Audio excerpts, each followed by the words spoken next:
So this might be my most controversial video yet, but I wanted to share my experiences with you. So hey folks, my name's Allie. Let's get started.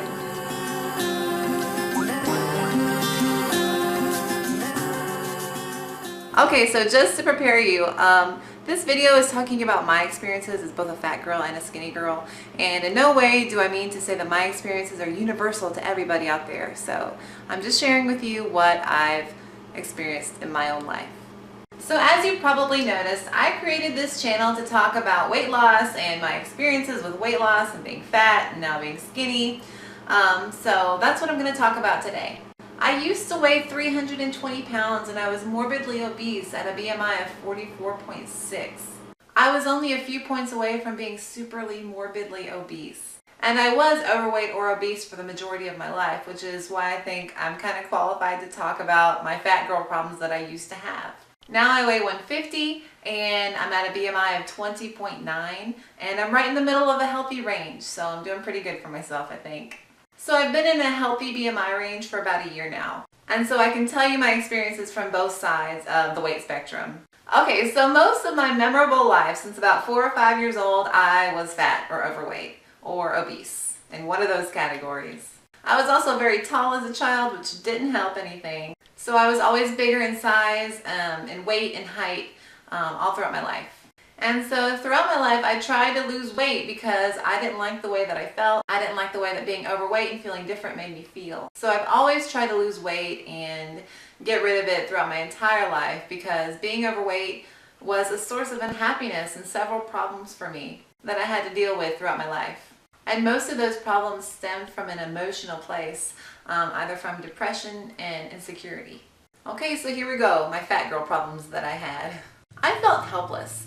I, throughout my entire life, tried to lose weight, and I tried several different methods. I tried Slim Fast and vegetarianism and veganism and just calorie counting. I heard that Japanese people eat until they're 80% full, so I tried just doing that for a while. I tried fasting. I fasted for weeks at a time sometimes. I think my longest streak was like 8 days, a little over a week, where I ate nothing, but I drank lots of LaCroix, or La Croix if you're fancy. When I was a kid, my mom and I saw this show on the South Beach diet, and we tried that for about a week. And I tried meal planning with just lean cuisines and just eating those throughout the day. And there were probably a couple other diets that I tried that I can't think of right now.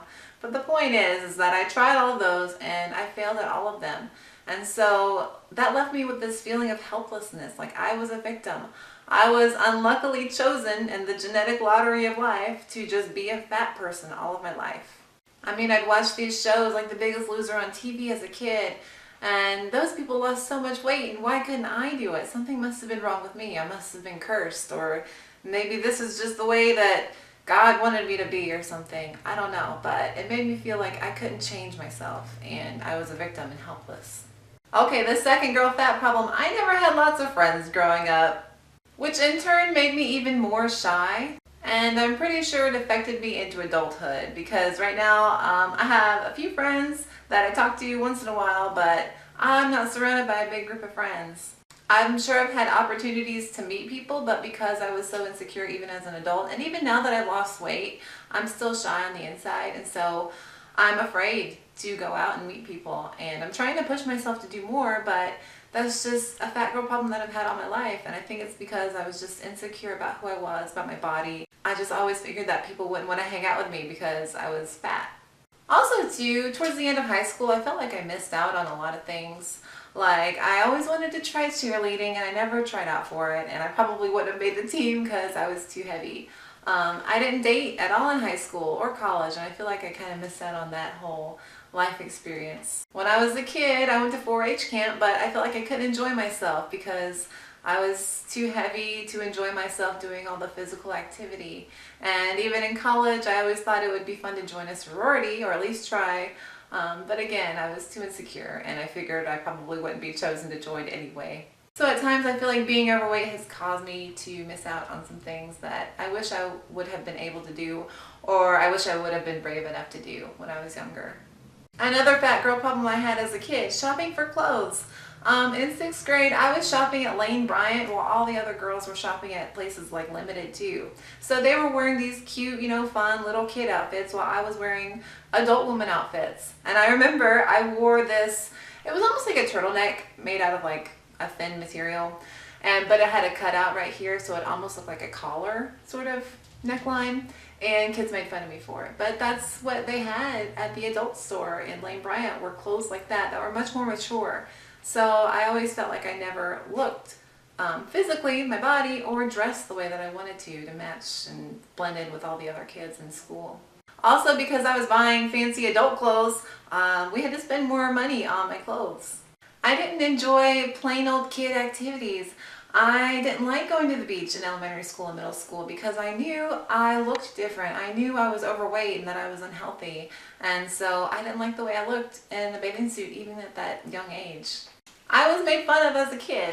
And the most salient points of time were both on the bus to school. One you've heard me talk about, it was my birthday and somebody asked me if I was a football player. They yelled it out the window and it just crushed me because I wanted to be a girly girl. But another time too, you know, kids were just saying dumb stuff and they were like saying, oh, you should date this person and you should date that person.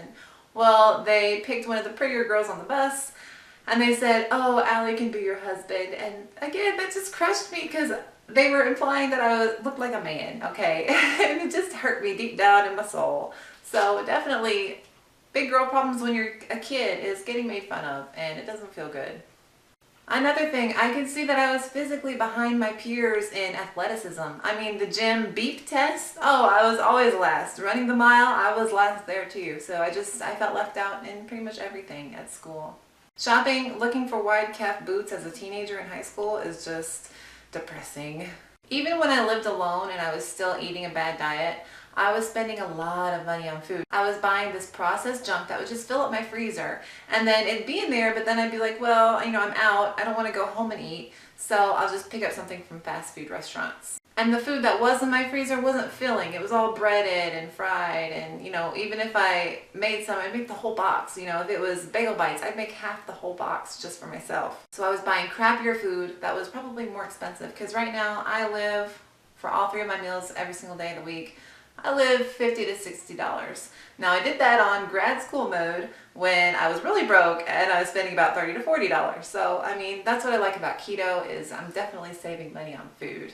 As a fat girl, I had problems with my ideas and views of food and nutrition. I had no idea what a carbohydrate was or what the difference was between that and a fat gram or a protein. I had no idea that high amounts of sugar cause diabetes. I always thought that, you know, losing weight was just some magical solution that I hadn't found yet. You know, it wasn't the Slim Fast shakes and it wasn't the South Beach diet. For me, it happened to be keto, but I think that's because it taught me how to eat like a normal person. But I didn't even know that sugar caused diabetes until I started keto, which leads me to my next point. I'm pretty sure I was pre-diabetic. Now, this was before Obamacare, and I didn't really have money to go to the doctor or anything and get tested, but I definitely had these black patches that were kind of velvety on my skin, which I believe was the excess insulin or sugar that my body couldn't process. I had a ring around my neck and spots under my arms and on the top of my toes. But that's gone now, and it's probably because I'm not eating sugar, so that's good. A different type of problem: when I was fat, in order to socialize, I felt that I had to try to be funny. I remember in high school, I went on this ambassador program trip to the UK, and there was a girl who was more overweight than I was, but she was just so funny and everybody liked her. So from that experience in high school, I realized if I was going to get people to like me and hang out with me, I needed to be the funny fat girl, and I needed to be really nice, and that caused a couple issues for me. I became too nice and I allowed people to walk all over me, and I didn't stand up for myself when I should have. There are instances now when I look back at my later teens and early 20s when I should have just, you know, walked away from situations, but I didn't because I was insecure and I just wanted people to like me. And I felt that they didn't because I was fat. But if I were nice, I felt maybe, hey, they would like me. And sometimes, you know, how we think that we're funny when we're actually not funny. I'm pretty sure that that happened a lot of the time. I don't think my sarcasm translates too well, so I'm pretty sure I insult people when I did not mean to. So if you ever felt that I insulted you, unless I was yelling at you with a really angry face, I'm pretty sure I was trying to be funny, so sorry. And another thing too, even though I was trying to be really nice to people, I was still not a nicer person on the inside. I still judged people. I mean, I would look at skinny women and be like, well, I know I'm better than them because I try and be nice and I try and be funny and have a great personality, but this is an awful way to think about people. I mean, I don't know those people. I didn't know them. And even now I'm skinny, but I'm a nice person, I think. So, you know, I just invalidated my own thoughts back then. So those were my fat girl problems that I could come up with. And now let's look at the skinny girl problems that I have. Side note, they probably won't be as depressing.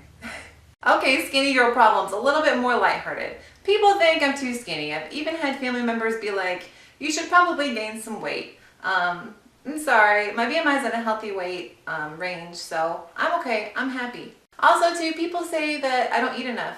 I do.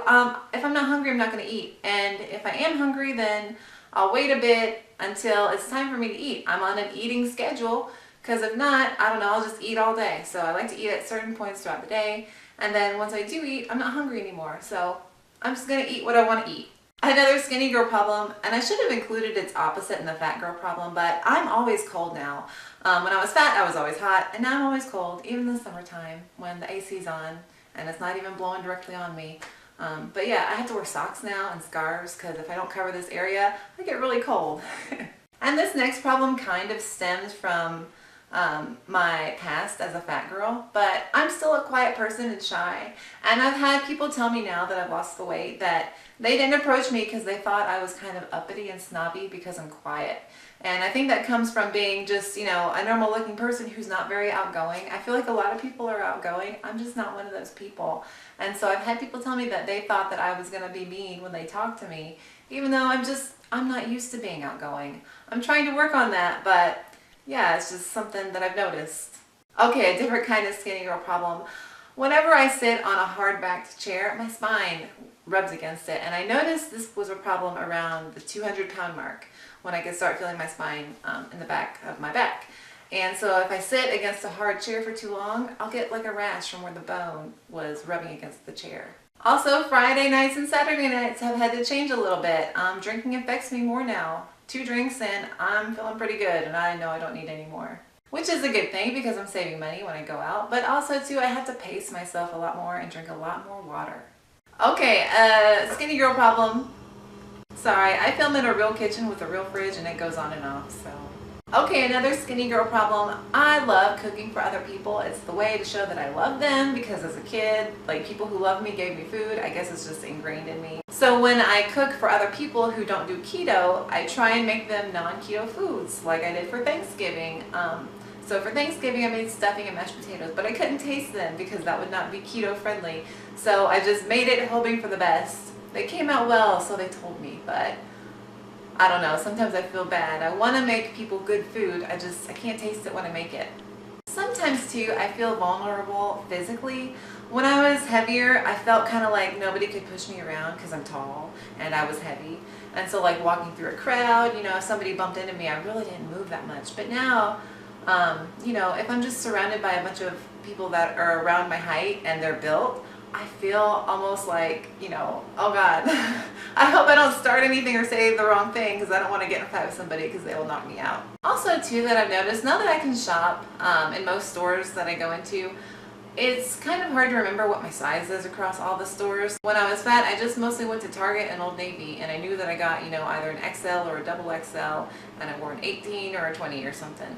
But now that I go across all these different stores and all these different brands, it's like I have to remember all the different sizes because every store is a little bit different. So, you know, for Target, I could be a 6 or an 8 in jeans, or a small or a medium in a shirt, and that's about the same everywhere. But then when it comes to like numbers, like Loft, I think I'm a 29 in their jeans, and Gap, I have to look at it. So it's just a little bit different going shopping because now I have to remember everything or every size that I wear. And my last skinny girl problem that I can think of is that I really have to budget. It's the holidays and there are all these great sales on and I just want to buy all the clothes, but I cannot afford that. So I really have to make sure that even though the clothes look great and I can find one in my size, I'm not going to buy it unless I really, really love it. So now I'm trying to do this whole thing where I'll leave it alone, but if I think about it the next day or two, maybe I'll go back and buy it if I have the money. Well, folks, that's about it for today. Those are my experiences with being both fat and skinny and how life has gone so far and the problems that I've come across. I would definitely take my skinny girl problems over my old fat girl problems. I'm healthier and I'm just happier overall. And so if you're interested in weight loss, I really hope that you give keto a try. It's really about eating good, wholesome food, filling food that's nutritious and delicious. And yeah, so if you want to watch my other videos, feel free. I try and explain to the best that I can how to start a keto diet. If you enjoyed this video, please like and subscribe to my channel. And thank you for watching. My name's Ally. Have a good one. Bye.